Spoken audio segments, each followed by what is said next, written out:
होकर नीचे झांकेंगे तो आपको दिखेगा एक जादू अच्छी तो पाखरे यह कोई कुआं जानी छुईला परे अंदर बना एक मुथिली आवारा तू दिल सहारा घर कली तो मनरे साल 1062 के बाद रेगिस्तान की गर्मी में सरस्वती नदी सूख गई।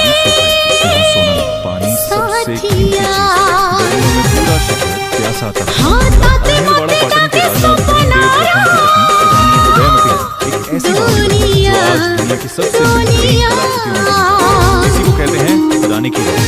लेकिन इसे कैसे बना? इसके लिए एक साथ 2 तकनीकें इस्तेमाल की। पहली नेगेटिव टेक्निक, पहले जमीन से 65,000 टन मिट्टी खोदकर निकाली गई। दूसरी पॉजिटिव टेक्निक, फिर उस गहराई में नीचे से ऊपर की तरफ पत्थर जोड़कर पूरा ढांचा खड़ा किया गया। ये ढांचा है 210 फीट लंबा, 65 फीट चौड़ा और 90 फीट गहरा। सामान्य मंदिर में सीढ़ियां नीचे से ऊपर जाती हैं, लेकिन यहाँ ऊपर से नीचे उतरती हैं और आगे है एक गोल कुआं जो बिल्कुल उल्टे शिखर जैसा दिखता है। इसीलिए यह पूरा ढांचा एक उल्टे मंदिर जैसा लगता है। लेकिन ऐसा क्यों? इसके पीछे है साइंस। 292 खंभों पर टिके हुए 7 मंजिलें धरती के नीचे बनाई गई। इससे पानी का इवोपोरेशन कम होता था और अंदर का तापमान काफी गिर जाता था। यह सिर्फ कुआं नहीं था, यह एक पब्लिक स्पेस था। लोग यहाँ आते थे, बैठते थे, गर्मी से राहत पाते थे। सीधे शब्दों में यह 11वीं सदी का वाटर कंजर्वेशन सिस्टम था। इसमें 500 से ज्यादा बड़ी मूर्तियां और 1000 से ज्यादा छोटी, भगवान विष्णु, शिव और अनगिनत देवी देवताओं के रूप। और सबसे हैरान करने वाली बात, एक भी जगह सीमेंट नहीं, हर पत्थर लकड़ी के इंटरलॉकिंग टुकड़ों से जुड़ा है और यह 600 साल तक जमीन के नीचे दफन रहा। अंग्रेजों ने 1940 में खुदाई शुरू की। 1986 में इसका रेस्टोरेशन हुआ